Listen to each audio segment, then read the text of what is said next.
Le rendez-vous à respecter, mesdames et messieurs, Info 7 est là, c'est chaque dimanche, nous faisons pour vous la rétrospective de la semaine et aujourd'hui pour cela nous recevons dans ce plateau, Steve Kivuata qui est cadre du Nouvel Élan, le parti cher à Adolphe Muzito, c'est ça, et coordonnateur et porte-parole du cordon de la Mouka. Pas coordonnateur, mais porte-parole du coordonnateur de la Mouka et membre de la cellule politique. De la cellule politique de la Mouka. Très heureuse d'être avec vous, Steve Kivuata. Merci. D'ailleurs, on vous accuse, vous, je commence par vous attaquer, que vous êtes vraiment un faucon de la Mouka, quelqu'un qui trop radical, qui n'arrondit pas les angles dans vos propos, et vous ne contribuez pas à l'apaisement. Steve Kivuata. Non, en fait, on ne peut jamais contribuer à un apaisement construit sur le faux, construit sur le sable. Nous devons effectivement dire la vérité au peuple parce que ce qui s'est passé en décembre 2018, par exemple, c'était un hold-up électoral. On a trafiqué les résultats du peuple congolais, on a fabriqué d'autres résultats et aujourd'hui, une année après, nous constatons que rien n'évolue et pour cela, être radical, peut-être ça voudrait dire tout simplement dire la vérité au peuple, j'accepterai effectivement ces qualificatifs. C'est qualificatif. Aujourd'hui, comment se porte la Mouka? C'est vrai que ces derniers temps, on sent une certaine scission, d'ailleurs avec la sortie médiatique d'Adolphe Muzito, que nous appelons affectivement Fumumpa. Cette sortie médiatique a déclenché, vous le savez, un tsunami dans le média, dans l'espace politique et tout ça. Vous savez bien que beaucoup de cadres, ou les deux grands cadres de la Mouka se sont désolidarisés des propos d'Adolphe Muzito. Donc, c'était Bemba et Katumbi qui se sont désolidarisés. On va en parler tout à l'heure de ces propos. Mais aujourd'hui, comment se tient la Mouka aujourd'hui? Y a-t-il une entente? Y a-t-il une mésentente? Est-ce que la Mouka est au bord de l'éclatement aujourd'hui? Non, la Mouka se porte très bien parce qu'effectivement, dans notre convention du 27 avril 2019, pour que quelqu'un se retire de la coalition, il y a une procédure et aucun de 4 leaders qui sont restés, que nous considérons comme étant le plus constant, ceux qui ne retirent pas leur signature, ceux qui savent respecter leurs engagements, aucun d'entre eux ne s'est retiré de la coalition Lamouka. Mais tout simplement, il peut exister des divergences, des différences, chacun a son passé, chacun prépare son avenir déjà pour 2023. C'est ça la grande question. Non, hein. Probablement, mais nous la Mouka résistera jusqu'en 2023, non, Steve Kivuata. Nous, on pense que la Mouka est devenue un état d'esprit. C'est un bien du peuple, c'est un instrument du combat pour le peuple congolais, pour se réhabiliter comme étant souverain primaire. Parce qu'on a compris que les dernières élections, ce n'est pas le peuple qui a été souverain primaire, c'est quelqu'un qui, dans sa ferme, a désigné de dirigeants du peuple du sommet à la base. C'est contre cela que nous, de la Mouka, nous combattons. C'est quelqu'un qui, dans sa ferme, a dit tel ne sera pas candidat à la présidentielle, Jean-Pierre Bemba écarté, Moïse Katumbi aussi, et Adolphe Muzito. Nous ne voulons pas de ça pour les prochaines élections que nous voulons anticiper. D'où les réformes proposées par le président élu Martin Fayulu. Nous pensons que c'est la seule voie pour construire un État démocratique et républicain. Jusqu'alors, ceux qui n'ont pas le sens de respect de leurs engagements ont retiré leur signature. Les 4 sont restés constants. Nous osons croire qu'ils vont rester les plus constants possibles et privilégier l'intérêt général du peuple au lieu de leurs intérêts privés. Steve Kivuata, moi j'aime bien quand j'ai quelqu'un sur le plateau, peut-être une bouche autorisée, poser les questions que le peuple se pose. Nous vivons dans les nets, moi j'aime bien cette expression. Et ça, c'est pas une faute, pas médiatique, mais d'image, que lors de son retour il y a quelques semaines, que Martin Fayulu ait accepté d'être porté sur les tipoïs. Beaucoup ont réagi, beaucoup de nos compatriotes ont trouvé cela malsain, entre guillemets. Ils ont dit que cela rappelait l'époque coloniale, que cela rappelait des très très mauvais souvenirs. Est-ce que vous qui êtes ses conseillers, je peux me le permettre de le dire, pourquoi ne le va pas conseiller, j'appuie le mot, de ne pas se faire porter par les gens dans un tipoï? Non, les gens n'ont pas reçu la bonne information. Les gens ne savent pas qu'il y a des Congolais qui ont cotisé pour construire ces tipoïs. Les gens ne savent pas que c'était une proposition qui nous était donnée. Mais et on l'a dit au président élu Martin Fayulu. Il peut refuser carrément. On a dit au président Martin Fayulu qu'il y a des Congolais qui ont l'intention de vous porter sur le Chipoï. Il a dit, je peux leur accorder juste 20 minutes et par après je reviendrai sur la Jeep. Mais tout simplement, les gens ne comprennent pas que la relation entre un président élu et son peuple, ce n'est pas qu'une relation objective et rationnelle, c'est une relation sentimentale. Rejeter cette proposition venant d'une frange du peuple congolais qui voulait porter son président, que l'on ne peut pas comparer avec le colon, que l'on portait par force, parce qu'il nous y obligeait. Mais là, c'est il n'y a pas d'obligation. Il n'y avait pas d'obligation. On a des vidéos où on apporte le Chipoï. Le président élu comme étant l'émanation du peuple ne peut pas refuser. On ne peut pas refuser un peuple. Le peuple a tous les droits. Et même le droit, effectivement, de faire de vous son roi. Et ça, le président élu ne pouvait pas accepter de refuser ce choix volontaire de gens qui ont cotisé pour construire le Chipoï et qui ont accepté eux-mêmes de le porter de l'aéroport jusqu'à l'échangeur, et ça n'a pas été prévu comme ça par nous, mais le président élu n'a pas le droit de rejeter son peuple. J'étais présente lors de cette rentrée, j'étais un peu choquée, c'est vrai, c'est vraiment une image qui nous renvoie à des mauvais souvenirs. C'est vrai, quand on voit le Chipoï, c'est toujours le blanc, c'est toujours l'occidental, et c'est vraiment un instrument de pouvoir pour nous les Africains, parce qu'une autre frange de la population a dit que non, vous ne connaissez pas très bien l'histoire, le Chipoï est africain. C'est un attribut du pouvoir, est-ce vrai? Bien sûr, dans nos cultures, dans nos coutumes et dans nos cultures, effectivement, une façon pour le peuple de montrer son affection à son chef, c'est de le porter par le Chipoï. Non, ce n'est pas de la soumission, c'est l'affection. Vous pouvez vous rendre compte que c'est plus de 50 personnes qui s'interchangeaient. Ça n'a pas été prévu par nous comme ça. Et nous n'avions pas le droit d'aller à contre-courant d'un peuple qui acceptait, c'est par plaisir, effectivement.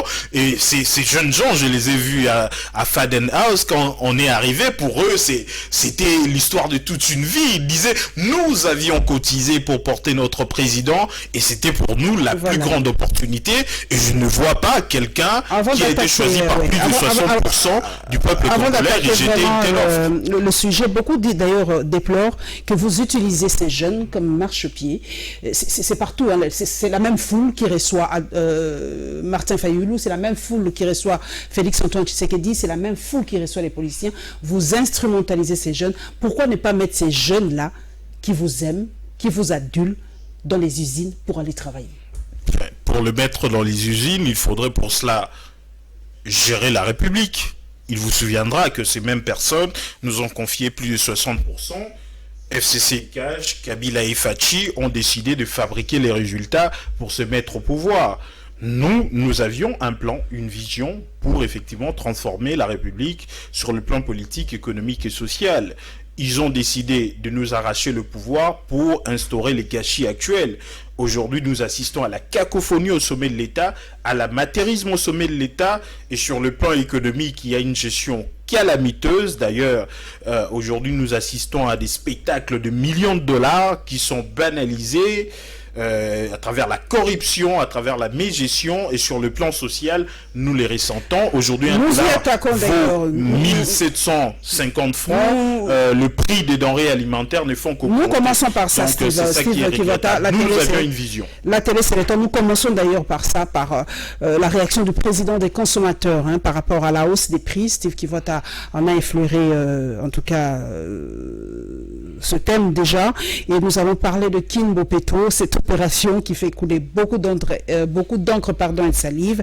Et la toute dernière, c'est ces séparateurs offerts par le président de l'Assemblée provinciale dans la commune de Badalungwa, qui fait beaucoup parler de lui dans le net. Premier élément, mesdames et messieurs.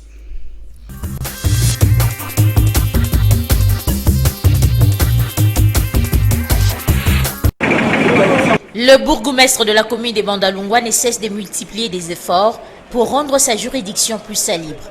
Cela dans le cadre de l'opération Kimbo Petro. En croire Bailonga Ibene, chacun a l'obligation d'assainir son environnement. C'est une obligation maintenant dans la ville-province de Kinshasa. Les derniers samedis du mois, tout le monde doit s'impliquer pour assainir son environnement. Et vous êtes arrivé à Bandal, vous avez vu que depuis le matin, on est là pour assainir l'avenue du 24 novembre, qui est une grande avenue. Alors, on est obligé de rendre ça propre. Et on est là, vous avez vu qu'on est en train de dire, moi j'ai dit même, on est en train de décaper pour récupérer la propriété, le macadam, que ce soit propre, le sol et tout. Venu s'y rendre compte de l'évolution des travaux, le coordonnateur adjoint de l'opération Kinbopeto, Sido Kassanda, en appelle à l'implication de tous les bourgmestres de la ville afin de matérialiser la vision du gouverneur de la capitale. Je suis obligé à sillonner côté là, bourgmestre nini baza ko s'impliquer et na vision du gouverneur parce que il faut et comme la moutounion sont, c'est clair, na bourgmestre on a sanctions Zolanda bango. Le gouverneur a dit sanctions et frapper bango. Alors na osenga na bango basa la bo inde bande comme sous basa la bas s'impliquer ba kota pena afin que to rendre ba commune na biso des propres. À noter que même les policiers ont participé à cette opération. C'est tout le monde qui le constate, cette hausse des prix. Nous pouvons citer à l'exemple une rame de poulet de poids 14 est passée de $37 à $40, voire même 45.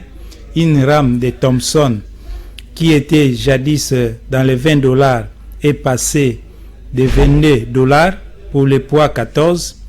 Il y a une rame de cuisse qui est actuellement à $20 et le riz qui était $21 qui est passé à $25 pour le poids 25 et l'huile raffinée de 5 litres est passée de $6 voire même $7.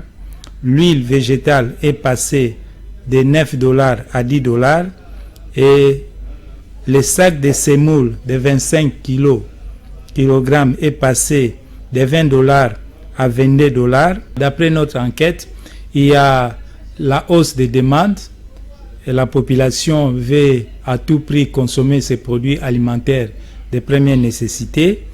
Deuxièmement, il y a la dollarisation de notre économie. Et troisièmement, il y a les changements climatiques et les catastrophes naturelles. À tel point que FAO, les indices de FAO indiquent déjà une hausse des prix de 2,7% au point de vue international. Les consommateurs ils sont obligés de vivre par solidarité et que les gouvernements puissent intervenir s'il s'agit même de prendre en charge une partie des produits alimentaires que les consommateurs s'intéressent, ça sera une bonne chose.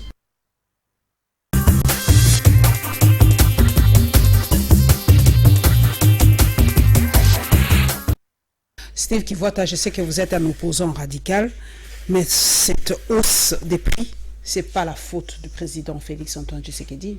Le monsieur, le président des consommateurs, a bien donné quelques paramètres. Il a dit que c'est la hausse de la demande, de la dollarisation, le changement climatique. Tout ça, vous n'allez pas mettre ça sur la tête du président Félix-Antoine Tshisekedi. Non, mais les gens doivent savoir que si le franc congolais perd sa valeur par rapport au dollar, ça veut dire que sur le plan interne, nous recourons deux fois à la planche à billets.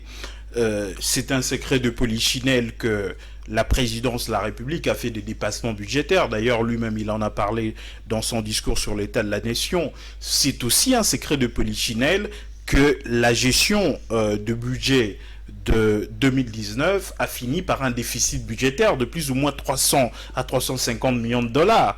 Donc, quand vous finissez par un dépassement budgétaire, c'est-à-dire vous avez mobilisé moins de recettes que ce que vous avez mobilisé, ça veut dire que quelque part, vous avez financé les dépenses de l'État par les recours à la planche à billets.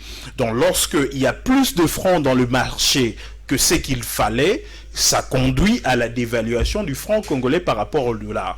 Et le fait négatif... C'est pas les gens, Steve Ngwata, c'est pas ce jeu malsain, comme disent certains, de ces entrepreneurs indo-pakistanais, indo-libanais, qui font toujours ça à la fin de l'année, cette surenchère à la fin de l'année pour qu'ils puissent avoir beaucoup d'argent, hein, permettez l'expression. C'est toujours à la fin de l'année qu'il y a... D'abord, dans tous les cas, c'est la responsabilité de l'État, parce que l'État, il y a un ministère de l'économie qui est censé contrôler les prix de biens sur le marché et sanctionner les entrepreneurs fautifs, les brebis galeuses. Mais en matière de dévaluation du franc congolais, qui a comme effet négatif sur le plan social, de réduire le pouvoir d'achat de la population, parce que finalement, les Congolais sont payés en francs. Lorsque le franc congolais perd sa valeur par rapport au dollar, c'est le pouvoir d'achat de la population qui est perdu. Et deuxième effet négatif, c'est le prix des denrées, de biens de nécessité, des denrées et des biens de nécessité sur le marché qui augmentent.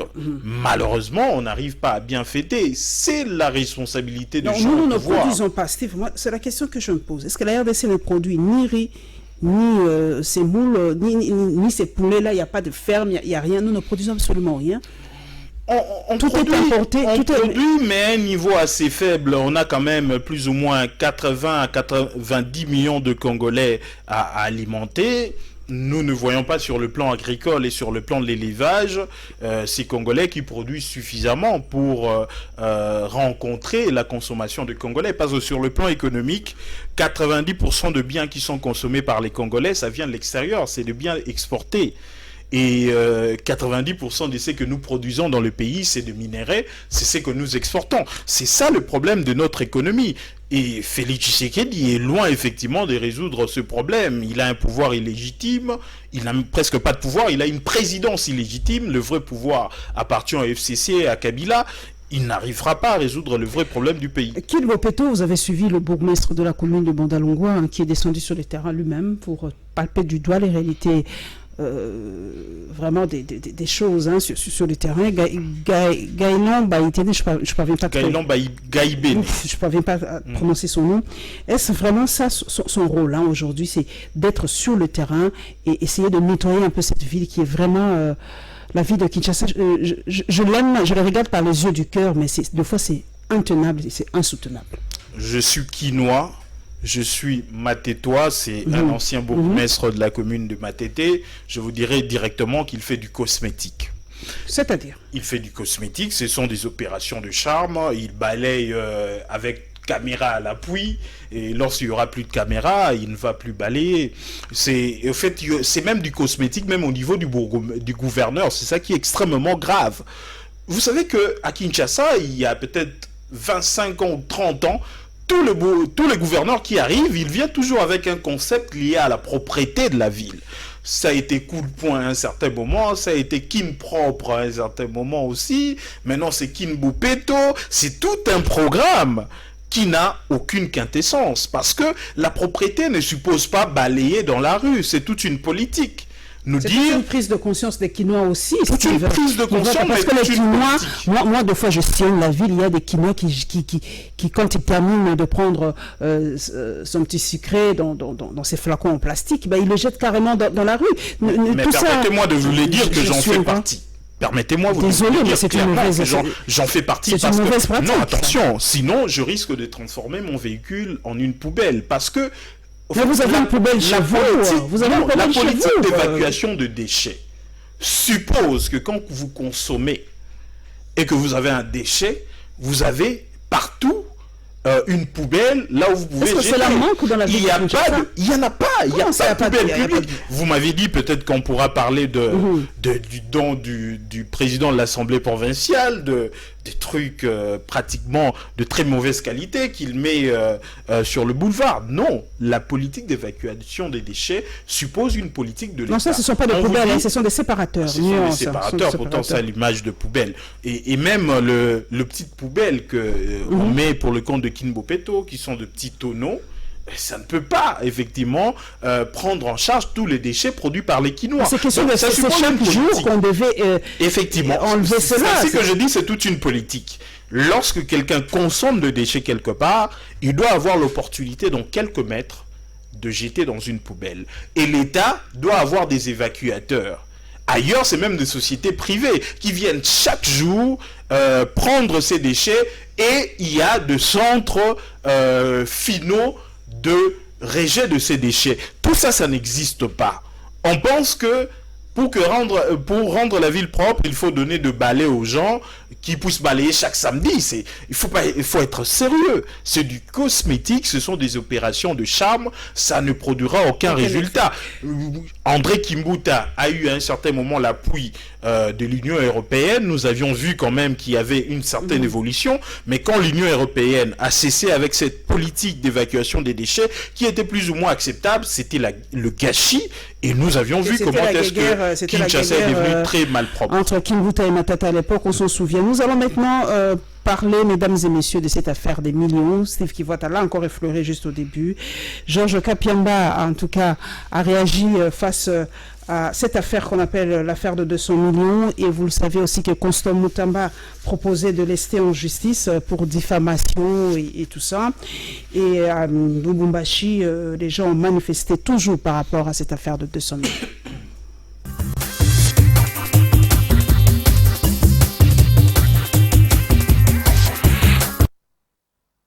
Que nous avons eu accès à 2 courriers datant du même jour, c'est-à-dire la lettre de KCC, comme toujours par coïncidence. KCC écrit à la GECAMIN, a écrit hier à la GECAMIN, pour lui demander des garanties, en disant, nous sommes prêts pour vous payer la première tranche de 150 millions de dollars, mais est-ce que vous nous assurez qu'au vu de tout ce qui se passe aujourd'hui autour de la créance qui vous est réclamée par Ventura, que ces 150 millions ne pourront pas tomber entre les mains de Ventura. Et c'est à la même date, du 23, soit hier, que la GECAMIN a répondu à Ventura pour lui dire que non, nous vous assurons que nous ferons tout pour que cette somme d'argent ne tombe pas entre les mains de Ventura. Et nous vous informons d'ailleurs que Ventura a déjà appliqué une saisie-attribution de nos droits entre les mains de l'État congolais, et que par conséquent, il n'y a pas à craindre. Donc vous comprenez que tout a été fait dans les mêmes circonstances, dans une entente visant à ce que les 2 opérations se mènent au même moment, de telle sorte que dès que KCC verse cet argent sur le compte de la GECAMIN, Ventura, qui n'a aucun droit à réclamer vis-à-vis de la GECAMIN, fondé sur les prétendus prêts d'octobre 2017, va mettre la main, et c'est la GECAMIN qui va être appauvrie. La CAGE vous informe qu'avec plusieurs autres organisations, nous sommes en train déjà de nous consulter pour voir dans les jours à venir comment lancer des actions citoyennes et publiques, notamment des sit-ins, des marches. Kalikoma, la population du Haut-Katanga hausse les tons sur l'affaire des 100 millions d'euros détournés à la GECAMIN. Ils étaient près de 100 personnes qui se présentent comme des membres des familles des agents de la GECAMIN et de la Société nationale des chemins de fer du Congo. Les manifestants exigent la notification rapide de nouveaux mandataires nommés dernièrement par le chef de l'État à la tête de ces 2 entreprises. Au cours de cette marche, l'un des organisateurs a déclaré, je cite, « Nous dénonçons les détournements de 200 millions d'euros à la GECAMIN et le respect des ordonnances signées récemment par le président de la République démocratique du Congo. Nous revendiquons aussi leur arrivée rapide dans ces 2 entreprises pour stabiliser la situation sociale de celles-ci. Exigeons la notification de ces mandataires et que la justice soit faite. Signalons par ailleurs que ces peuples disent faire un dernier avertissement au ministre national du portefeuille qui bloque la notification des mandataires de la GECAMIN et de la SNCC.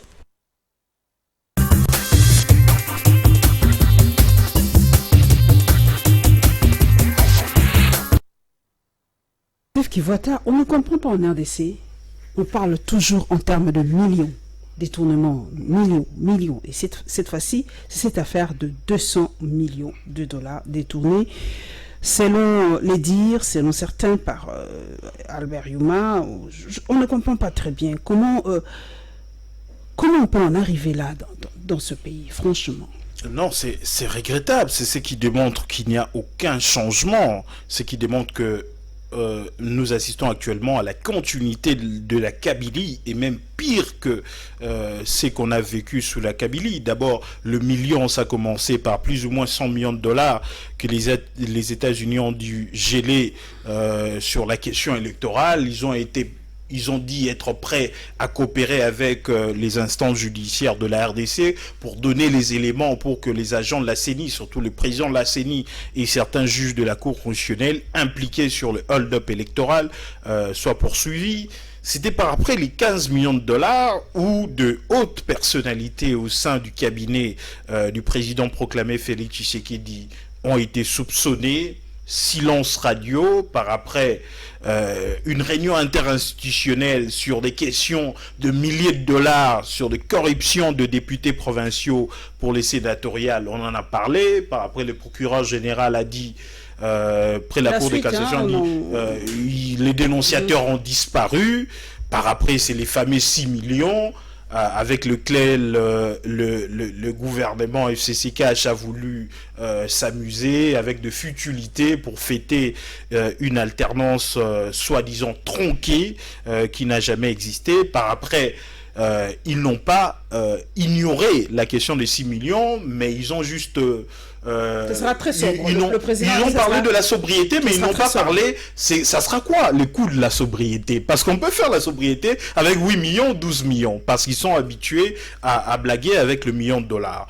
Voilà que nous arrivons à une affaire de 200 millions de dollars, et je comprends pourquoi à un certain moment Shadari à Lubumbashi il aurait dit que le régime FCCK c'est un régime d'impunité, c'est un régime de normalisation de la corruption. Pour eux, la corruption, c'est une simple COP, quoi. Ça a commencé sous le FCC. Hein. Pourquoi aujourd'hui ils osent parler? Beaucoup de gens ils disent, mais eux, ils ne peuvent que se taire. Ils ont fait 18 ans au pouvoir, ils n'ont qu'à se taire, ils n'ont pas de leçons à donner aux gens. Mais ils auraient pu se taire. Shadari ne peut pas parler ainsi. Shadari aurait pu se taire, ainsi que ses amis du FCC, s'ils n'avaient pas réussi leur coup du hold-up électoral de décembre 2018. Mais ils savent que le régime actuel leur appartient. Ils ont facilité la fabrication de résultats pour la présidentielle. Ils se sont fabriqués une majorité parlementaire. Ils peuvent comprendre que la classe politique aujourd'hui est dans leurs mains. C'est comme ça qu'ils peuvent avoir ces courages. Si Martin Fayulu était réellement investi comme président de la République, réellement élu, le FCC aurait été dans la débâcle. Et Monseigneur Mosengo l'avait dit, si Félix Tshisekedi voulait réellement le changement dans ce pays, il aurait dû tout simplement accepter sa défaite et le FCC allait s'effondrer. Mais malheureusement, comme ils ont accepté de faire un deal que Mukuna aujourd'hui demande que ça soit publié, et aujourd'hui, nous assistons à la continuité de l'État. L'abbé Chollet, c'est le même. Vous devez savoir, mais c'est le même. Vous devez savoir que Félix Tshisekedi a été prophète à plusieurs reprises. À Genève, lorsqu'il disait que le changement était Martin Fayulu, lorsqu'on lui demandait que mais la base veut autre chose, il dit si la base veut la continuité de la Kabylie, elle n'a qu'à faire un autre choix. Mais si cette base veut du changement, c'est que je vais d'ailleurs lui expliquer. Le changement, c'est Martin Fayulu. Elle va me soutenir dans le sens de Martin Fayulu. Et cette base a voulu de la continuité. Elle a opté pour Félix Tshisekedi. Aujourd'hui, nous assistons à la continuité.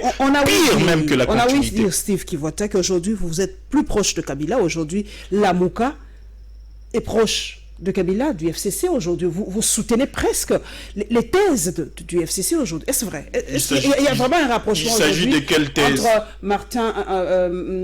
Entre Adolphe Mozito ou Martin Fayulu et Joseph Kabila. Il y a un rapprochement aujourd'hui. Il s'agit de quelle thèse? Parce que le président élu Martin Fayulu venait de tenir un meeting à Béni. J'étais à Béni. Nous avions pris les risques de notre avec nos compatriotes à Béni.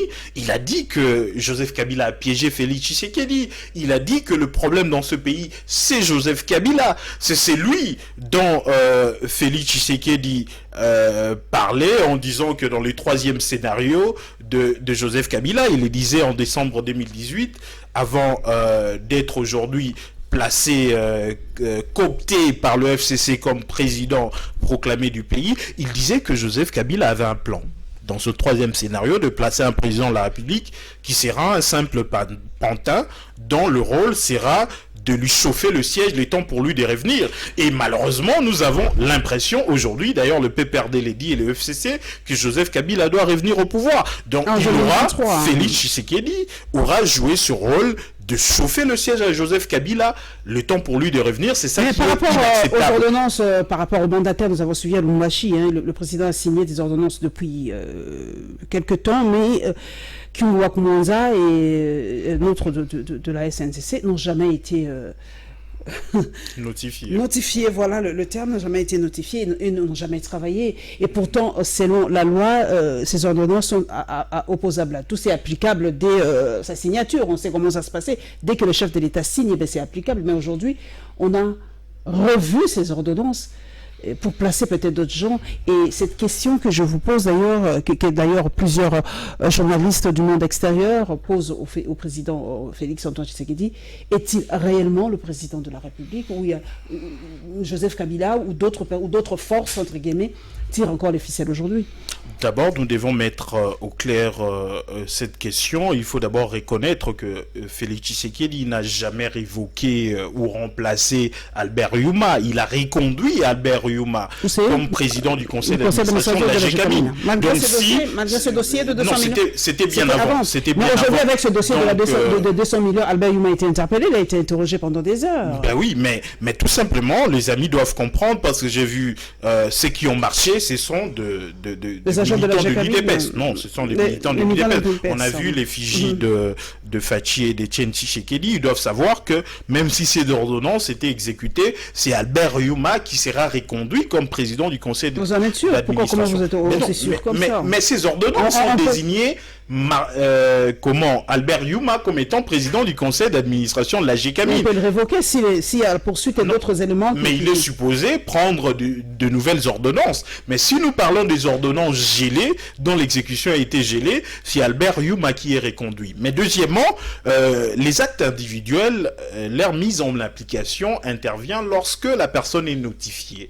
C'est différent des actes à portée générale dont l'exécution commence lorsque c'est publié au journal officiel. Donc aujourd'hui, il y a 2 ministres du portefeuille du PPRD qui bloquent ces ordonnances. C'était Wivin Mumba, maintenant c'est Kouété.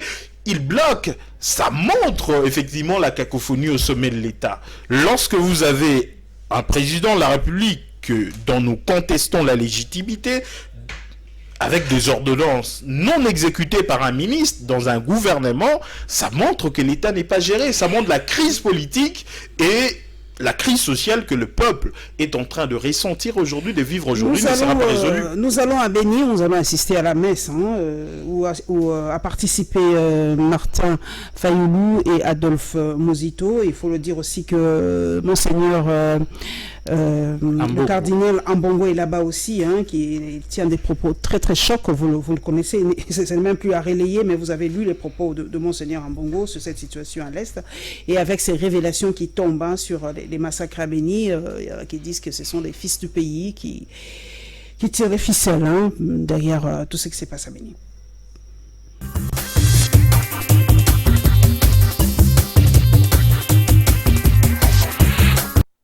Béni, les 2 membres du présidium de la coalition Lamuka gardent encore dans leur mémoire les multiples tueries des civils, dont des femmes et les enfants, dans ces coins par les rebelles ougandais.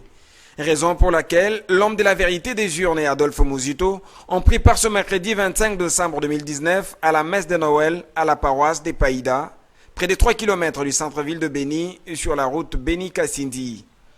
Dans son homélie, l'officiant du jour, l'abbé Mathieu Kambibaya, a appelé à la paix, un facteur qui va permettre le développement en RDC. Rappelons par ailleurs que plusieurs habitants de ce quartier ont assisté à la dite messe de Noël.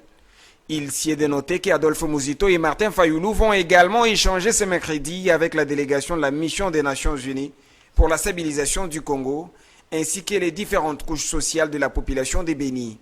Hier mardi, les 2 leaders de la coalition Lamuka ont réconforté la population du quartier Massiani dans la commune de Moulekera, où 8 civils ont été tués dans une attaque de rebelles ougandais des ADF perpétrée le mois dernier.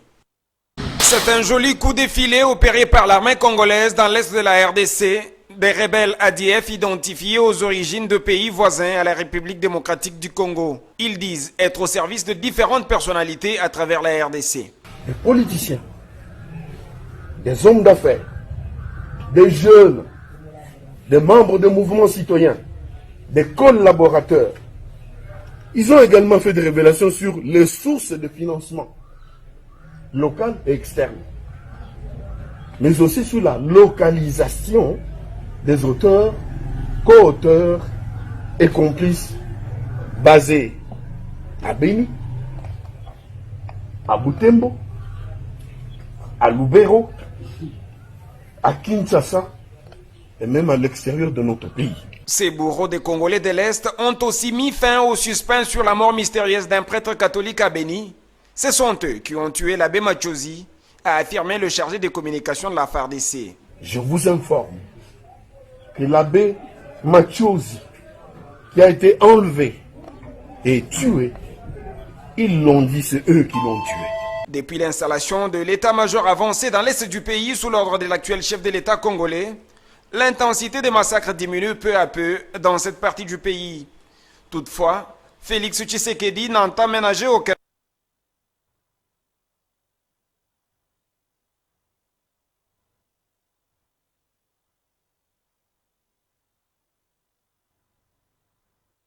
Steve Kivata, nous avons suivi la descente de Martin Fayulu et Adolphe Muzito à Beni.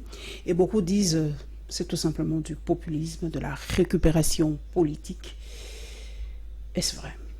Non, c'est extrêmement grave et ce n'est pas être patriote que de dire ça. J'étais membre de la délégation, j'étais dans cette église, la paroisse Saint-Auguste de Paddy. Nous y étions, je pense, pratiquement à 8 heures, le 25. C'est là où on a entendu effectivement le curé de cette paroisse dire avoir perdu 500 de ses fidèles. 500 de ses fidèles. Et les gens ne comprennent même pas le risque, effectivement, qu'on a pris, surtout après les discours patriotiques d'Adolphe Muzito comme coordonnateur de la MOUCA, prendre ces vols de Goma où on nous a pratiquement bloqué pendant 1 heure par la DGM pour demander à ce que le coordonnateur de la MOUCA et le président élu Martin Fayulu descendent de l'avion de CAA sans motif valable. Nous sommes arrivés à Goma. Les déclarations, c'est vrai, nous gagnons vraiment le temps, mais les déclarations d'Adolphe Muzito aussi, ce sont des déclarations va-t-en-guerre. Comment peut-il déclarer tout simplement, froidement, qu'on doit attaquer le Rwanda? Est-ce que vous avez établi les responsabilités d'une façon officielle du Rwanda dans les agressions de l'Est de la RDC? Non, d'abord, il faut savoir que les discours d'Adolphe Muzito, c'est pas un discours d'attaque militaire, c'est un discours de contre-attaque militaire. Le Rwanda et l'Ouganda ne sont que des simples exemples. Il y a des nuances en français, nous parlons français. C'est pas de l'attaque, mais de la contre-attaque. Expliquez. La contre-attaque veut dire la légitime défense lorsque vous êtes attaqué. Est-ce que vous êtes sûr que c'est le Rwanda qui nous attaque? Depuis longtemps, d'abord, je ne voudrais pas effectivement démontrer Adolphe. Vous avez vu les réactions à chaud des Congolais face à cette... On a traité Muzito de tous les noms, mais comment Muzito peut avoir ce courage-là de dire que non, nous devons contre-attaquer, puisque vous voulez dites, je prends vos mots, contre-attaquer. D'abord, premièrement, il faut savoir que Muzito, c'est... Pas que les gens allaient mal réagir. Il faut savoir que Muzito, c'est un Lumumbiste, c'est un nationaliste, c'est un descendant de Gizinga et de Lumumba. Il n'aurait pas existé un Lumumba sans Kimbangu, sans Kimpavita. Il n'aurait pas existé un Musée Laurent Désiré Kabila sans Lumumba. Il n'aurait pas existé un Muzito sans Gizenga, sans Lumumba. Il se doit effectivement de susciter un élan patriotique auprès des autres descendants. Il doit maintenir la lignée de nationalistes. Ça a eu la réaction inverse. Non, attention, le vrai patriote ont soutenu. Premièrement, on doit savoir ceci, parce qu'il y a de ceux qui se sont amusés à dire que même le droit international interdirait une telle posture, c'est une fausseté.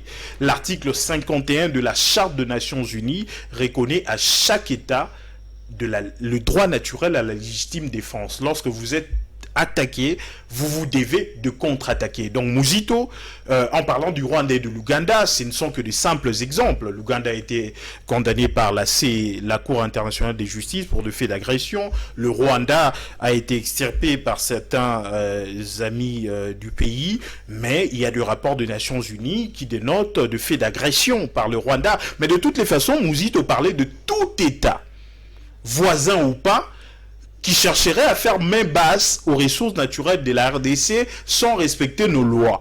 Et que nous, la RDC, on est censé être prêts à contre-attaquer, à faire la guerre. Pourquoi la classe politique est vraiment de la MOCA, c'est que les gens n'ont pas compris, pourquoi les leaders de la MOCA ne l'ont pas soutenu et se sont désolidarisés des propos d'Adolphe Muzito? Non, nous pensons que pas tous les leaders. Au fait, le président Moïse Katumbi et le président Jean-Pierre Bemba ont malheureusement eu une mauvaise information. Ils se sont limités à un tweet qui n'a pas parlé de l'intégralité du discours du coordonnateur. Il y a eu deux versions.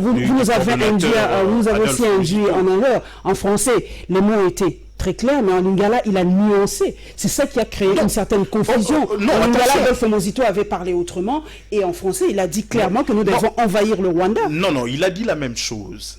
En réalité, ça s'est traduit par un adage qui dit « qui veut la paix prépare la guerre ». Si nous voulons avoir la paix, nous devons être à même de faire la dissuasion à tout État, voisin ou pas, qui chercherait à gérer, l'annexion du Rwanda, à exploiter nos ressources naturelles de manière illégale. Il a parlé de l'annexion. Effectivement, parlons-en. Est-ce que c'est pas une faute, c'est pas une pousse que les gens disent c'est une bourde, vu la posture d'Adolphe Muzito. Il a été Premier ministre dans ce pays. Beaucoup le disent d'ailleurs, quand tu étais Premier ministre, tu n'as rien fait pour ce pays. Tu aurais pu le faire quand tu étais Premier ministre, annexer ce Rwanda ou l'envahir, mais tu n'as rien dit, tu n'as rien fait. D'ailleurs, on a ressorti les photos d'Adolphe Muzito en compagnie de Kagame. Vous savez qu'aujourd'hui, rien ne se perd. Est-ce que ce n'est pas une bourde politique de la part d'Adolphe Muzito? Ne mâchons pas les mots. Non. Avant d'en arriver, quand on parle de l'annexion, il ne s'agit pas de l'annexion au vrai sens du terme. Il s'agit effectivement de mettre en place des mécanismes pour permettre au Rwanda, qui cherche à avoir de terres pour l'exploitation agricole ou l'élevage, de pouvoir être soit dans le cadre d'une confédération d'États avec la RDC, soit dans le cadre d'un accord d'intégration régionale, de pouvoir exploiter les terres congolaises de manière légale. Quand il parlait de l'annexion, c'est une façon de parler.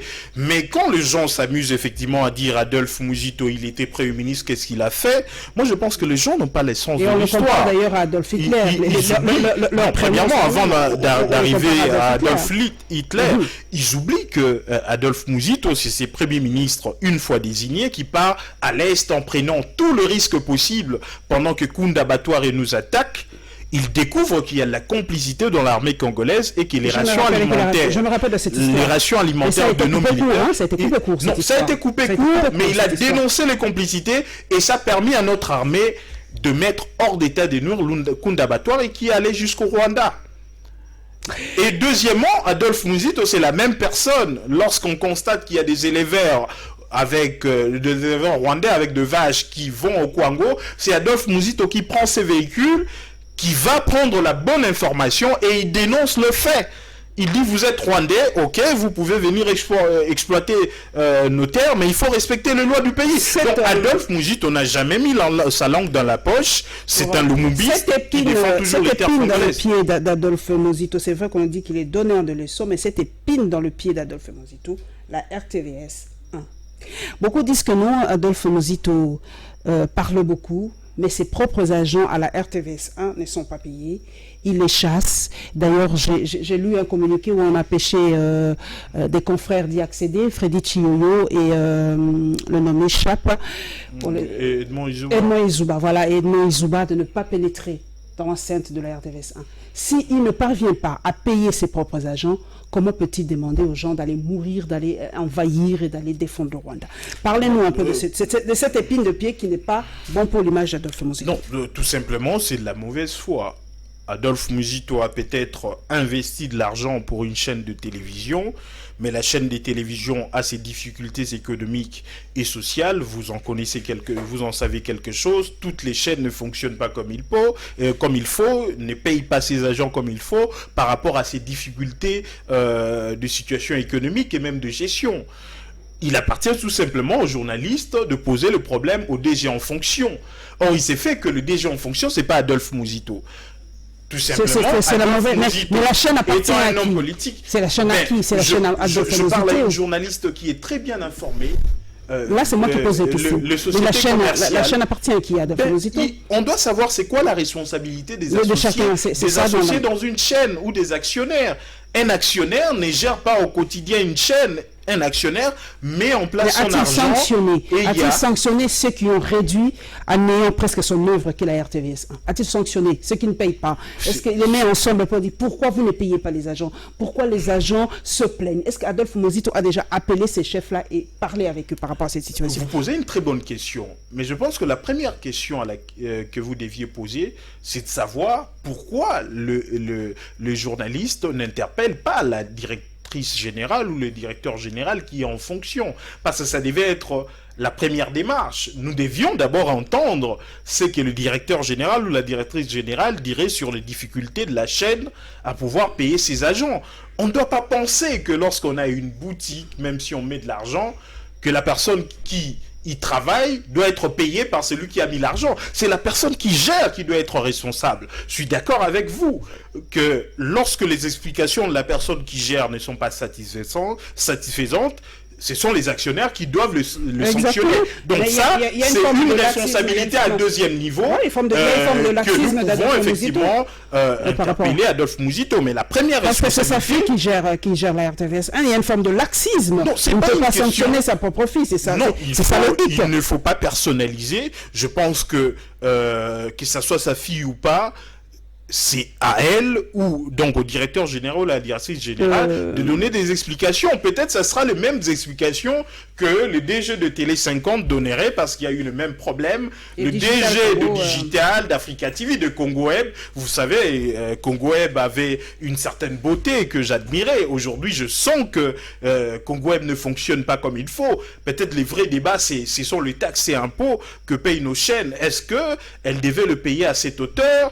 Est-ce que nos journalistes doivent être payés comme la plupart des chaînes le payent? C'est un débat au-delà d'Adolphe Mouzito, au-delà de la RTVS 1, au-delà de personnes. Mais malheureusement, on cherche à politiser cette question de la RTVS 1 dont la masse salariale vaut dans le 9 000 $ le mois. Est-ce que la RTVS 1 peut se permettre de payer des agents à 9 000 $? C'est quoi sa rentabilité déjà? Combien engrange la RTVS 1 comme bénéfice chaque mois? C'est un débat qui n'est pas un débat politique, qui est un débat de gestion qui ne nous concerne même pas. Nous allons parler maintenant, mesdames et messieurs, de la pose de la première pierre par le président de la République à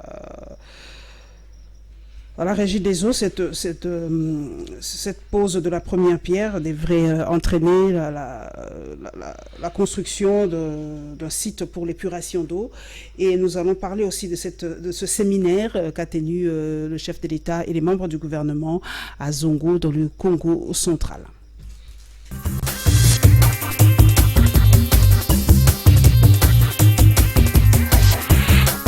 Financé à hauteur de 60 millions de dollars américains par le groupe de la Banque mondiale, le complexe industriel de traitement d'eau en Binza-Ozone, inauguré ce lundi par Félix Tshisekedi, devra desservir près d'1,5 million de population.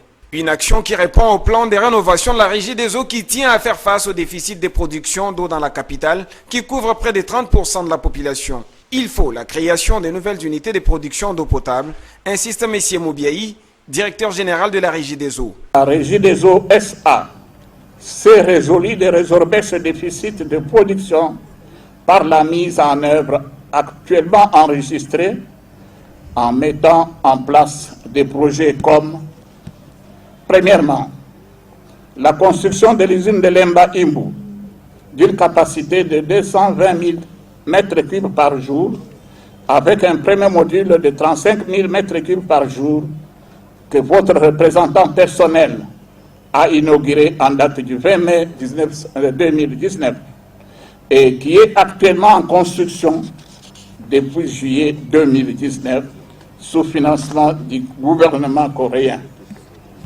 Deuxièmement, la construction d'une usine d'eau potable de 330 000 m3 jour sur le site de l'Ozone dédié à la desserte en eau potable des populations résidant dans la partie ouest de la ville et qui fait l'objet de la grande cérémonie de ce jour.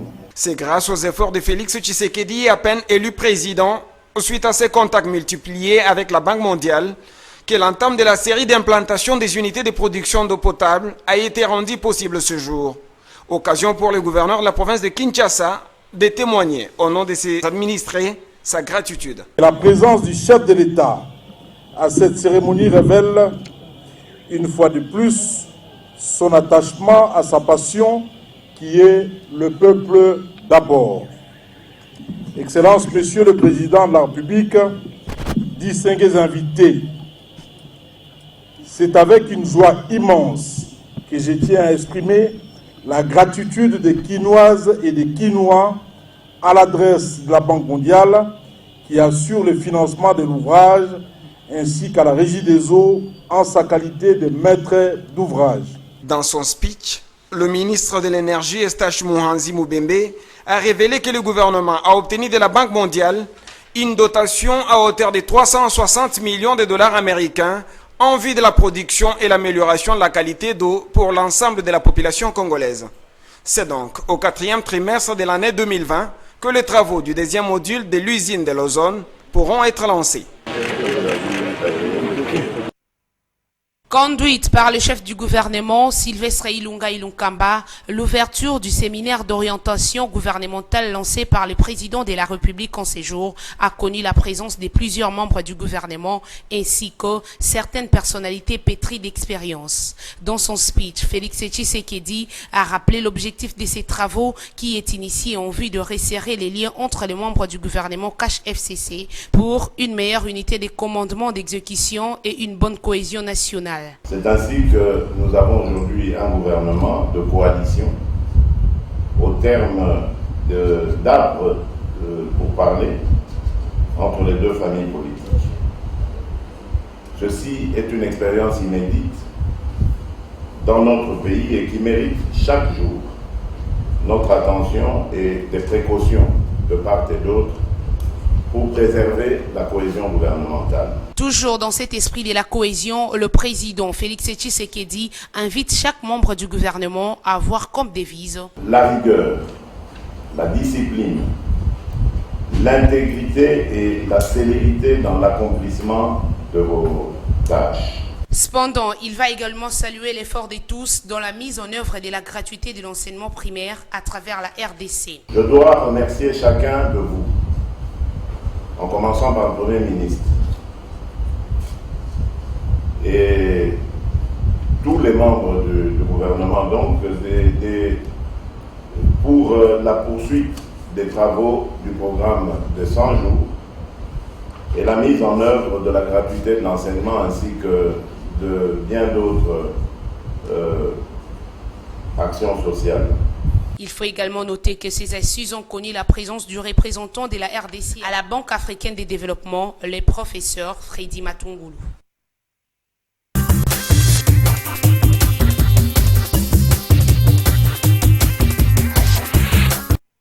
Steve Kivata, nous avons vu, le chef de l'État a inauguré les travaux pour la construction de ces centres d'épurement des eaux, pour la régie des eaux. Ça, c'est un fait, on l'a vu, mais l'autre fait, nous fouillons toujours ce qui ne va pas, c'est ça la presse. Le chef de l'État n'a pas inauguré le saut de mouton de pompage vers la commune de Ngalima, toujours. Qu'est-ce qui s'est passé? Est-ce que les services du chef ne lui ont pas dit que ce saut de mouton n'était pas prêt et qu'on a invité et qu'on a écrit dans les invitations, dans le programme, que le chef de l'État devait inaugurer ces sauts de mouton? Non, d'abord, premièrement, il n'y a que du cafouillage et de la cacophonie au sommet de l'État. Il a inauguré un centre de traitement d'eau pendant que la question se posait sur les 5 millions de dollars que le gouvernement devait débloquer pour le produit que devrait utiliser la régie des eaux pour l'assainissement des eaux. On a résolu cette question. Non, déjà, non, selon nos informations, ça ne serait pas encore résolu. Il n'y a pas encore décaissement de ces fonds et il nous semble même que la régie des eaux distribuerait des eaux non traitées jusqu'au... Non, ne me dites pas ça. C'est l'information que nous aurions, parce que le ministère de Mais Finances c'est gravissime, ne décaisse pas le fonds qu'il faudrait. Ça a été une opération marketing, le montrer inaugurant un centre de traitement d'eau, pendant que le vrai problème, celui effectivement de la libération de plus ou moins 5 millions de dollars, n'était pas encore résolu. Nous l'avions suivi, comme vous venez de le démontrer, faire un séminaire de membres du gouvernement, comme si, pour que le ministre de portefeuille puisse notifier les ordonnances que lui il a prises, il faut un séminaire. Oui, il a dit, le chef de l'État a dit, c'est une expérience inédite, c'est le premier gouvernement de coalition.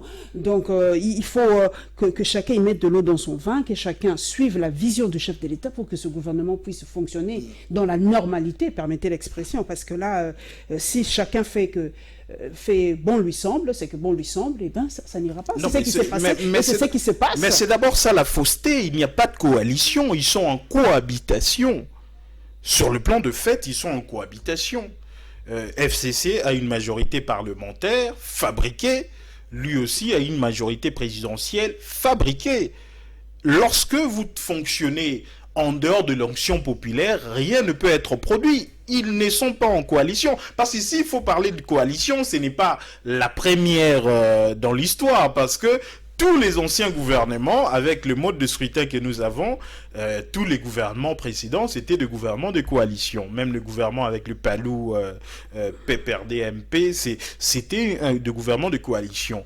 Mais sauf qu'il plaide pour qu'il soit réellement le chef de la coalition. Pourtant, le chef de la coalition, actuellement, c'est Joseph Kabila. C'est lui qui dicte sa loi, c'est lui qui bloque l'exécution des ordonnances que lui a prises. C'est ce que les gens disent aussi, Steve Kivota. Vous lui donnez trop de pouvoir à ce Kabila. Parce qu'on le voit, le monsieur, il est tranquille, il est pépère à Kingakati, dans le parc de la Sélé, il sillonne la ville, à moto et tout ça. Vous lui donnez trop de pouvoir.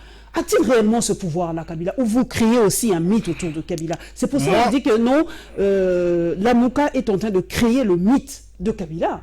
Moi, je pense qu'il faut toujours prendre au sérieux la capacité des nuisances de Joseph Kabila.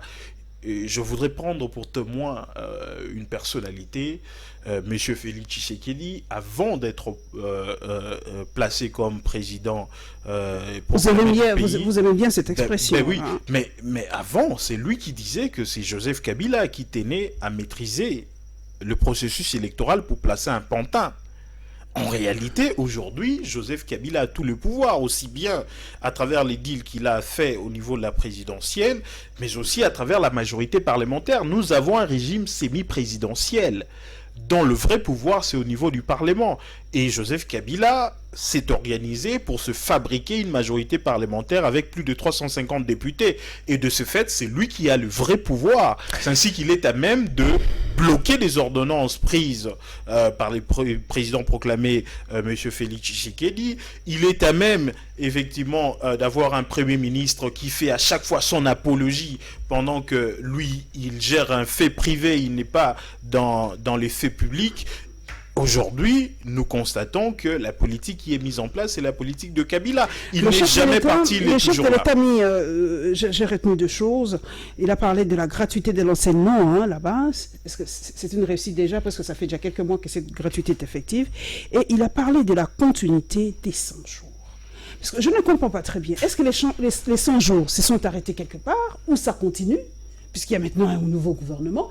Est-ce que ce gouvernement applique-t-il les propositions des 100 jours, ou le gouvernement a d'autres propositions? Il y a un imbroglio là, je ne comprends pas très bien ce qui se passe. Mais quand nous parlons de la cacophonie au sommet de l'État, ça suppose tout. Nous ne savons pas quel programme qui est en exécution. C'est pendant que le Premier ministre Ilunga Ilukamba a présenté son programme qu'on a entendu un programme de lutte contre la pauvreté présenté par le président proclamé Félix Tshisekedi. Donc c'est de la confusion.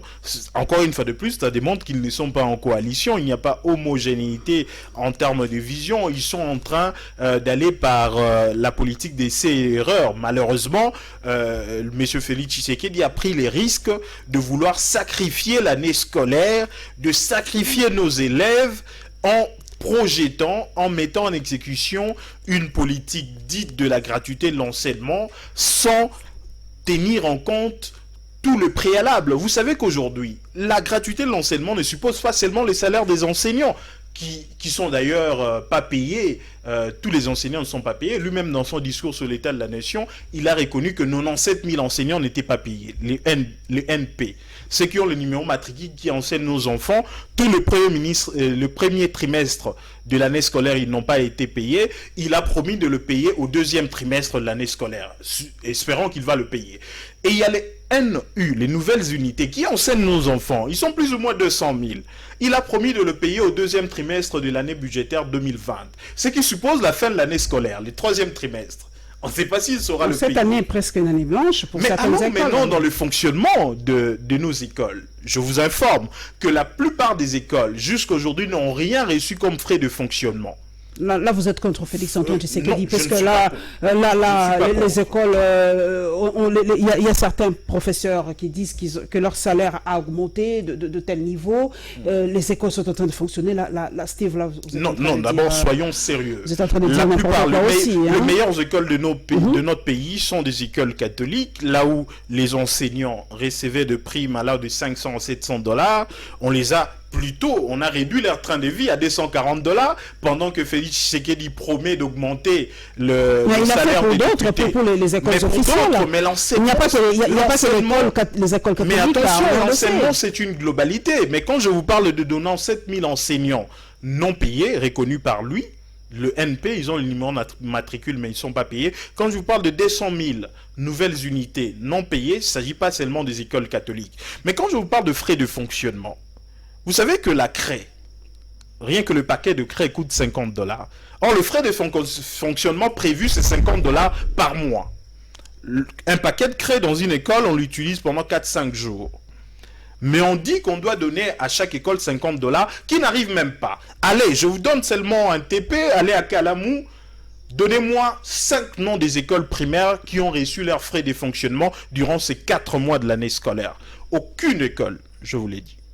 On est en train de sacrifier toute une année scolaire pour se faire appeler perdre la gratuité de l'enseignement. Il n'a pas voulu tenir compte des préalables qui ont d'ailleurs été ressortis dans le salon de l'éducation avec des experts qui lui ont dit il faut y aller graduellement.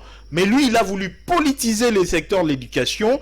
Aujourd'hui, je vous dis, je mets quiconque à défi, nos enfants de l'école primaire et même ceux de l'école secondaire, surtout ceux des écoles techniques qui ont besoin de beaucoup de frais de fonctionnement, risquent de sortir avec la tête vide durant toute cette année scolaire. Nous allons parler maintenant des partis politiques. Nous allons parler de la marche de la jeunesse kabyliste qui s'est tenue ce lundi.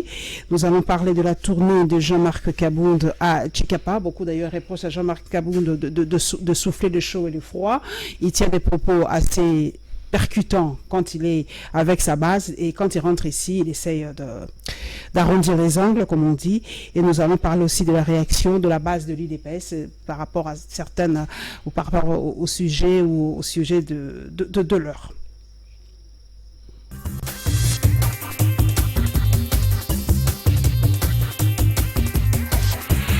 Action. Déclaration politique du G27. Nous, fédération, mouvement et association de la Ligue de jeunes de l'UDPS, réunis au sein du G27, avons, à l'issue d'une réunion extraordinaire tenue le mardi 24 décembre 2019, jugé opportun de fixer l'opinion nationale et internationale et d'exprimer notre mécontentement profond sur ce qui suit. 1. L'organisation du cabinet du chef de l'État qui laisse à désirer, d'où la maigre communication à la présidence de la République par rapport aux réalisations du chef de l'État. Manque de promotion et de visibilité des projets déjà réalisés dans le cadre du programme d'urgence des 100 jours. L'amateurisme est constaté dans la coordination des travaux du programme d'urgence des 100 jours coordonné par M. Vital Kamerhe. L'empêchement des investisseurs au pays conditionnant les rétrocommissions. 2. Concernant les détournements.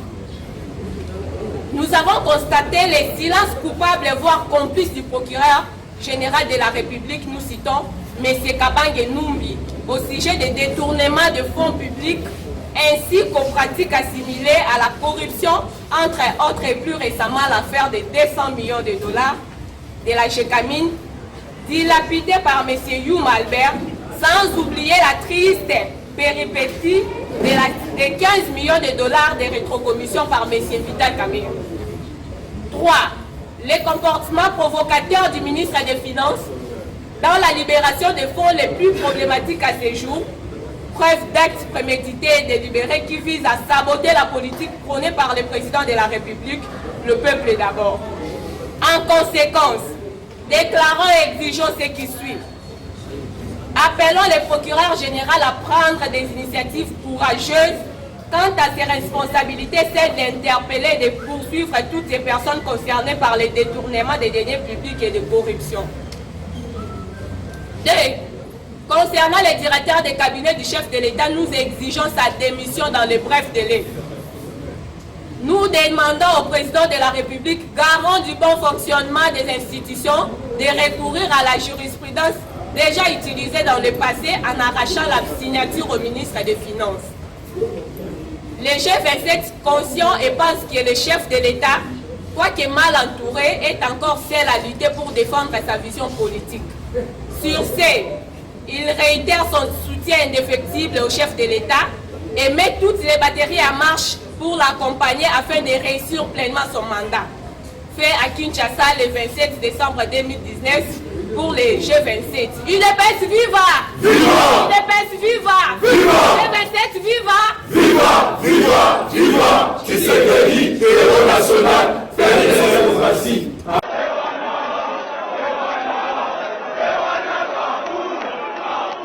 Le président intérimaire de l'UDPS s'est rendu à Chikapa, ville minière du Kasaï. Ce lundi 23 décembre, Jean-Marc Kabunda Kabund a électrisé Chikapa. Dans le cadre de sa tournée de redynamisation du parti, il a d'abord eu droit à un bain de foule, une marée humaine venue l'accueillir. Plus de 150 000 personnes, dont le combattant de l'UDPS. Cette foule l'a accompagné jusqu'au lieu du meeting. Nous avons lutté pendant 37 ans dans la souffrance. Nous avons connu l'emprisonnement, la chicotte, pour que le peuple jouisse de la démocratie. Maintenant que nous sommes au pouvoir, cette démocratie ne peut pas rester sur papier. Nous devons la pratiquer. Ils ont déjà proposé 2 schémas. Le premier, comment faire pour récupérer le pouvoir qui est entre les mains de Félix. Le deuxième, il faut bloquer Félix. Que son mandat soit un échec. Que le pays ne connaisse pas de progression. Comme ça, la population va le rejeter, lui et l'UDPS. Rappelons que Jean-Marc Kabund est dans le Kasaï central dans le cadre de l'opération de redynamisation de l'UDPS. Ils étaient des centaines de milliers de jeunes kabylistes à braver les soleils de ce dimanche 22 décembre. À l'initiative de Papi Pungu Luamba, ancien président de la Ligue des jeunes du PPRD, et vice-ministre des ressources hydrauliques et électricité, ces jeunes kabylistes sont partis du rond-point Mollard, passant par l'avenue de la Libération, les boulevards Triomphal, l'avenue des Huileries, l'avenue Cabinda, puis l'avenue ex-24 novembre, avant de prendre les boulevards du 30 juin. Une marche avec 3 objectifs. Soutenir les FRDC, dont la traque à Béni.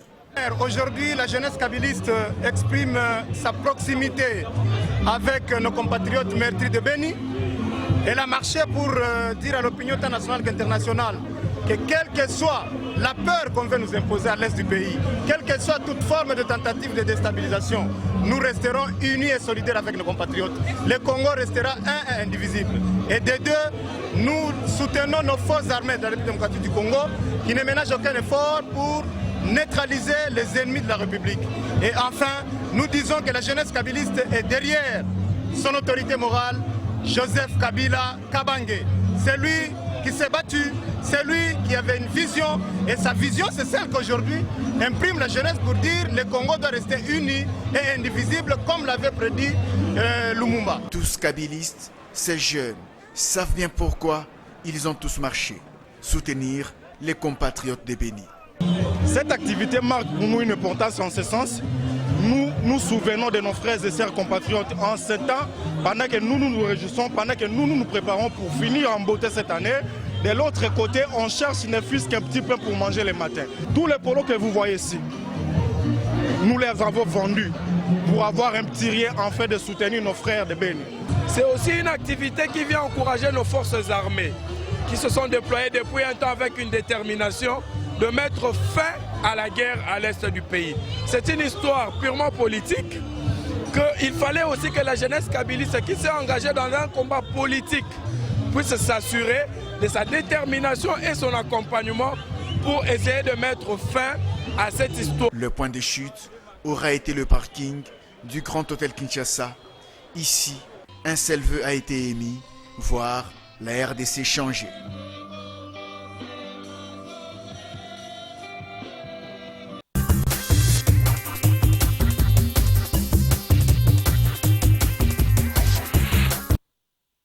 Steve Kivuata, comme l'a dit si bien mon confrère Peter Tiani, Devoir de mémoire, est-ce que la Ligue des jeunes de PPRD a déjà marché à l'époque, sous Joseph Kabila, pour soutenir les forces armées ou soutenir les compatriotes de l'Est? J'aimerais bien savoir. Non, je ne crois pas qu'ils aient marché sous la gestion de messieurs Kabila, tout simplement parce que à l'époque, ils savaient qu'ils pouvaient essuyer les tirs de la Kabylie. Aujourd'hui, ils cherchent à démontrer indirectement que celui qu'ils ont coopté à la présidence de la République est incapable de résoudre le problème de l'Est du pays parce qu'ils savent qu'il ne peut pas le résoudre. Ils veulent le placer comme étant le bouc émissaire et eux comme étant des solutionnaires de ces problèmes de l'Est. Mais je pense que le peuple étant conscient, sachant effectivement le vrai auteur de l'instabilité de notre pays, ils ne peuvent pas être dupés aussi facilement. Kabunda Chikapa a dit qu'on veut gêner le président, on veut l'empêcher de travailler, on veut le faire haïr de son peuple. Cette question revient souvent, hein, Steve Kivuata, la dissolution de l'Assemblée nationale. Parce que vous l'avez dit exactement, que Joseph Kabila a fabriqué cette majorité selon vous. Et Félix Tshisekedi, qui est le garant des institutions, s'il trouve que les institutions ne fonctionnent pas bien et que ces institutions l'empêchent d'exercer à bien sa vision ou de mettre en pratique sa vision, est-ce que le président ne peut-il pas dissoudre carrément ce Parlement, refaire les élections, parce qu'on dirait que l'argent nous manque, mais il peut sillonner le monde pour chercher l'argent, refaire les élections et avoir enfin cette majorité qui lui permettra de travailler. Non, d'abord Jean-Marc Abound se trompe, ou soit il veut tromper l'opinion. Effectivement, Félix Tshisekedi, Joseph Kabila ne lui a pas donné la mission ou le rôle de développer ce pays. Félix Tshisekedi, avant d'être désigné président proclamé, il disait que c'est lui qui sera président après Joseph Kabila n'aura le rôle que de pantin. Son rôle sera de lui chauffer le siège, le temps pour lui de revenir. Donc ce n'est pas à lui de s'étonner aujourd'hui que le FCC ne donne pas à Félix Tshisekedi l'opportunité de gérer le pays. Ce n'est pas le rôle qu'on devait lui donner. Premièrement. Et deuxièmement, d'ailleurs, ce n'est pas Jean-Marc Abound de s'étonner aujourd'hui. Lui-même, il est bénéficiaire de cette alliance FCC-Cash. Cash n'a que 49 députés. Mais par quelle magie, lui, il est vice-président de l'Assemblée nationale. Le tandem présenté à l'Assemblée nationale. Mais la première des choses, s'il estime que le FCC est de mauvaise foi, la première des choses, c'est de rejeter ce poste qu'on lui a donné. C'est grâce au FCC qu'il est vice-président. Donc, du moment où il n'est pas logique, il n'est pas cohérent avec sa propre logique, ça démontre à suffisance qu'il nous joue une scène. Qu'en réalité, il est en train de vouloir maîtriser une frange de la base de l'UDPS qui est contre ces deals, et lui, il veut démontrer qu'il ne serait pas aussi d'accord avec ces deals. Donc, il est en train de s'amuser avec le genre. Quand vous parlez de la dissolution du Parlement, c'est quelque chose qui est envisageable sur le plan de droit, parce qu'en 2020, M. Félix Tshisekedi aura le droit de dissoudre le Parlement, bien sûr en consultant le président des assemblées parlementaires, mais tout simplement, nous de la MOUCA, nous estimons que la vraie solution au problème du pays, ce n'est pas qu'au niveau parlementaire, ça touche même la légitimité de celui qu'on nous présente comme le président de la République. C'est un problème global. Nous, on estime qu'avant d'aller vers les élections, nous devons d'abord faire de réformes institutionnelles, des réformes politiques institutionnelles. Le président élu Martin Fayulu, à travers son plan de sortie des crises, lorsqu'on aura fait de réformes, on peut s'assurer que les prochaines élections, ça sera la vérité des urnes qui va triompher, c'est-à-dire la volonté du peuple. Donc même si on dissolvait le Parlement aujourd'hui, il y a risque qu'une autre majorité parlementaire fabriquée revienne toujours. Vous savez que le 7 millions de voix qu'on a donné à Félix Tshisekedi, on a démontré à personne d'où ça venait, donc de quelle province, de quel territoire, de quelle ville. Donc ça montre que le problème de légitimité ne touche pas que le Parlement, ça touche aussi l'institution président de la République. Nous avons suivi ces jeunes de l'IDPS. D'ailleurs, sur la toile, il y a déjà une autre frange qui a dénoncé cela, qui ne se reconnaissent pas dans ces jeunes-là. Mais ces jeunes nous ont tiré la puce à l'oreille, nous ont mis la puce à l'oreille. Ils parlent de l'entourage, que le président est mal entouré. Il parle de l'éviction de Vital Kamerhe, du directeur de cabinet. Il parle du fait d'enlever la signature au ministre des Finances parce qu'il bloque des fois l'application, en tout cas le fait d'avoir de l'argent pour financer des propositions du chef de l'État. Ces jeunes ont-ils raison? Ce sont vraiment des réels problèmes qu'on doit aujourd'hui résoudre pour permettre à Félix Antoine Tshisekedi de travailler. Non, d'abord, il faut savoir que les cash, l'alliance qu'a formée Félix Tshisekedi et Vital Kamerhe, c'est un marché de dupes. L'accord de Kenya qui les a mis ensemble voudrait que Vital Kamerhe soit les candidats du cash pour la prochaine présidentielle. L'UDPS aurait déjà retiré sa signature de cet accord. C'est ainsi que ils sont au pouvoir. Ils ont déjà retiré la signature. Ils vont peut-être le dire après. Pourquoi? Parce que tout simplement, une coalition qui est au pouvoir est censée se transformer d'une plateforme électorale en plateforme politique. La MOUCA, qui n'est même pas à qui on a empêché d'exercer le pouvoir, s'est déjà transformée en plateforme politique. Mais quelles sont les structures communes du cash? Ça n'existe pas. Ça veut dire que l'UDPS ne veut plus du cash en réalité.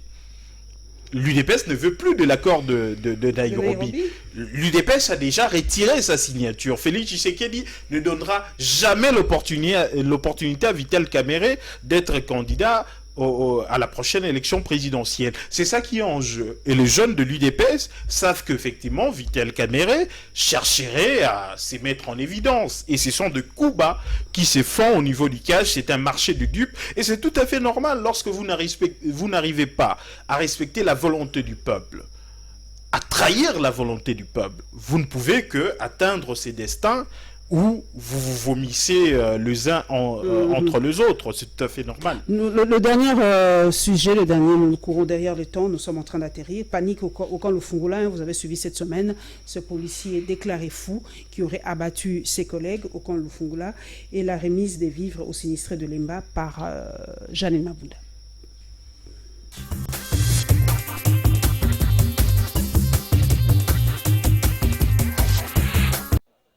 La descente de la présidente de l'Assemblée nationale, ici à Lemba, est consécutive à la requête de l'association Bolingo.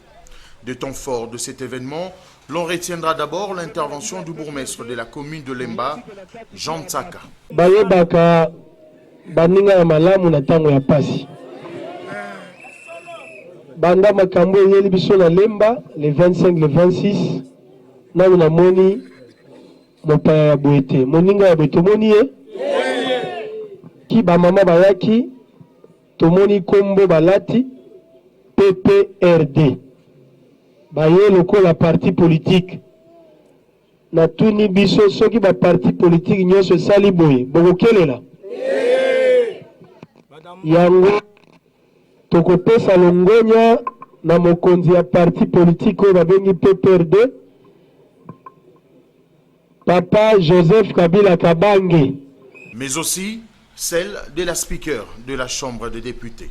Nous avons entendu le cri de détresse des frères et sœurs de cette commune et nous avons vu ce que ça a occasionné avec des fortes pluies le 25 et 26 novembre. Non seulement il y a eu des pertes matérielles, mais il y a eu aussi près de 200 familles sans abri.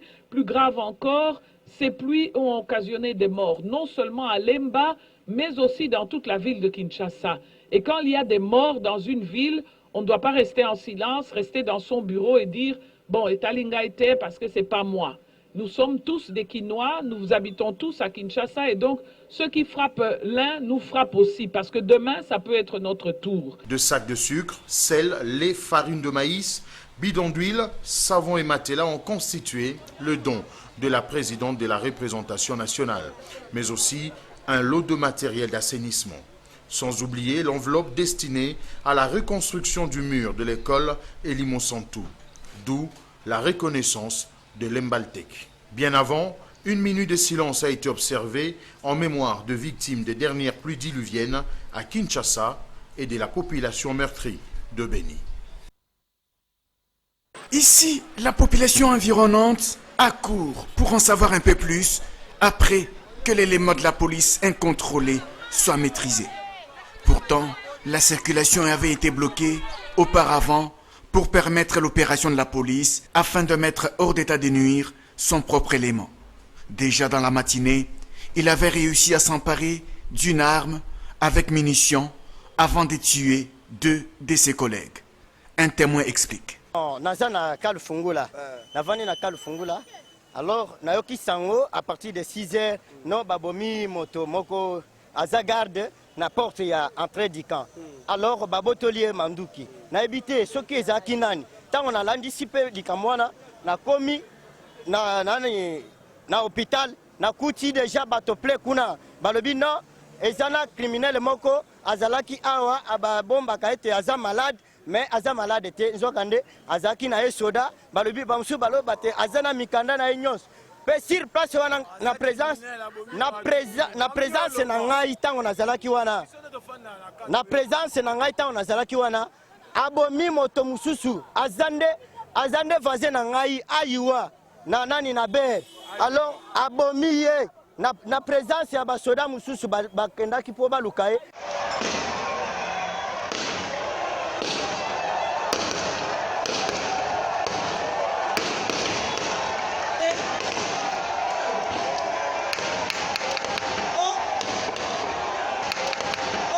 Deux morts confirmés, tous des policiers. Leur famille est inconsolable.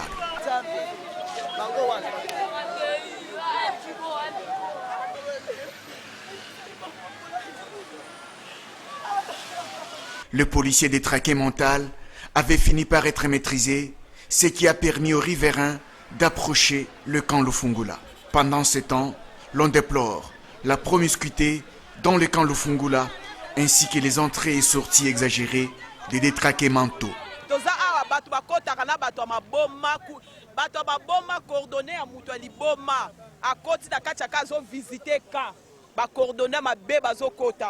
Vraiment pas seleki na kabaye bandenge nini ya ko longola bandaku mususu tozana ngo kaka kaka baye ba ko longola ba policier mususu kakeleki makasi. Ainsi, le calme a été rétabli, le policier maîtrisé aurait également été blessé et conduit à l'hôpital général Mamayemo où il aurait succombé de ses blessures.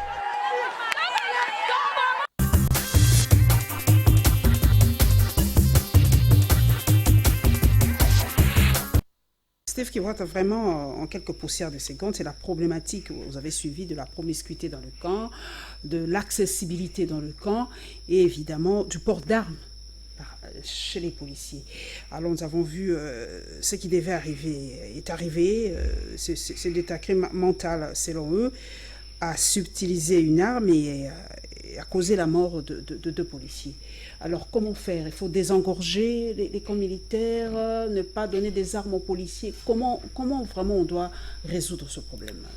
Non, moi je pense que le problème de nos forces de sécurité, c'est un peu général. Ça concerne la police, ça concerne l'armée, ça concerne les services de renseignement. Nous devons être à même de donner le moyen matériel qu'il faut et d'imposer la discipline qu'il faut à nos vaillants policiers, à nos vaillants soldats, à nos vaillants agents de renseignement, et surtout de dénoncer, de faire cesser les complicités que nous retrouvons ça et là au sein de ces forces de sécurité, mais surtout de les prendre en charge comme il faut. Vous savez, aujourd'hui, les problèmes qui se posent dans notre armée, dans notre police, c'est que des fois, nous mixons, nous faisons le mixage avec des forces... Mixage, brassage... voilà, depuis, donc des gens qui n'ont pas eu la formation militaire ou la formation policière, on le met dans nos armées ou dans nos polices, on leur donne de grades supérieurs. Pourtant, ceux qui ont commencé dès le bas niveau ne reçoivent pas la promotion qu'il faut. C'est ça la problématique qu'a soulevé le coordonnateur de la MOUCA, Adolphe Mouzito, en disant clairement qu'il veut la paix prépare la guerre, pour interpeller la classe politique dans le sens d'avoir un consensus national sur les réformes de forces de sécurité qui peuvent nous permettre d'avoir une armée à même de protéger le pays, de protéger nos populations et de protéger nos ressources naturelles qui sont stratégiques. Steve Kavota, nous sommes à la fin, c'est la période des vœux. Vraiment pour cette seconde, est-ce que vous avez des vœux à présenter aux gens pour que nous puissions nous dire au revoir? D'abord, meilleurs vœux à toute la population congolaise, particulièrement à celle de Béni, avec qui nous avions fêté Noël, mais aussi à tout le cadre de la MOUCA. Mais aussi, je voudrais interpeller tous les jeunes à bien écouter ces messages de veille patriotique qu'a lancé le coordonnateur de la MOUCA, parce que ces messages leur étaient destinés. Aujourd'hui, la plupart d'acteurs de la classe politique, dans 30 ans, dans 40 ans, ils n'y seront pas, mais l'État congolais va toujours exister. Il nous faut avoir de jeunes, dans l'armée ou pas, capables de défendre notre patrie. Dieu nous a doté des ressources naturelles stratégiques, le lithium, le cobalt, le cuivre, le coltan, l'uranium. Nous devons être à même de les protéger contre tout État, qu'il soit voisin ou pas. C'est ça le message du coordonnateur de la MOUCA. Meilleurs vœux pour l'an 2020. Oui, je profite aussi de... Et à vous aussi. Merci Steve. J'allais quand même étonner que vous me présentiez par les vœux. Merci encore à vous, chers téléspectateurs. Comme nous sommes vraiment dans la période des vacances, des fins d'année, pardon, nous profitons donc de ce micro pour présenter nos vœux à ceux qui nous sont chers, et je profite aussi pour présenter mes vœux, surtout au corps des médias, à ces journalistes qui m'ont marqué cette année. Beaucoup de respect, beaucoup d'amour à Stani Boujakera d'actualité.cd, beaucoup d'amour à Ange Kassongo Adiye, que 2020 soit pour vous une année vraiment de l'accomplissement de tes souhaits. Laurette Mandala, DG d'Univers TV, bonne année à toi et bonne année à Moïse Glodieb en Belgique. Et je ne peux pas oublier le maestro Didier Mbouy. Merci en tout cas pour tes posts et pour l'intelligence que tu ne cesses de distiller dans les réseaux sociaux. Pour toi, Facebook est devenu pour moi un livre où j'apprends énormément. Merci à vous, chers téléspectateurs et téléspectatrices. Merci à tous mes followers dans les réseaux sociaux. Merci à toute l'équipe technique, G. Chibambe et Freddy Kipoumo à la régie finale. Et on se retrouvera avec le même plaisir la semaine prochaine. Je ne sais pas si ce sera déjà le nouvel an. Effectivement. Voilà, peut-être déjà en 2020, on sera déjà en 2020. Peace and love et en 2020.